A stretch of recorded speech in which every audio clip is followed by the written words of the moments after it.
महाराष्ट्रात नेमकं चाललंय काय? अमरावतीत आशा वर्करकडून गर्भवती महिलेला मारहाण तर बीडमध्ये महिला वकिलाला सरपंचाकडून काठ्या आणि पाईपनं बेदम मारहाण.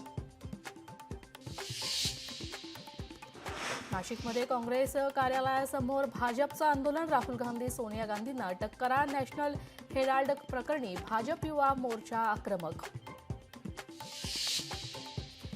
स्वारगेट प्रकरणातील समरी रिपोर्ट लोकशाही मराठीच्या हाती. आरोपी दत्तात्रय गाडेला पॉर्न व्हिडिओ पाहण्याची सवय आणि शारीरिकदृष्ट्या गाडे सुदृढ, समरी रिपोर्टमध्ये नमूद.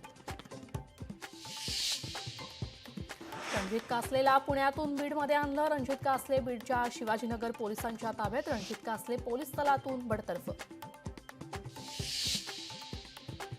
महाराष्ट्रात होणाऱ्या प्रगतीमुळे जर मराठी माणसाचं अस्तित्व संपणार असेल तर आम्हाला अशी प्रगती नकोय. राज ठाकरेंचा खरमरीत इशारा. नाशिकमध्ये भावी पत्नीच्या प्रेम प्रकरणामुळे आयकर अधिकाऱ्याची आत्महत्या. भावी पत्नी आणि प्रियकराकडून धमक्या. अधिकाऱ्यानं उचललं टोकाचं पाऊल.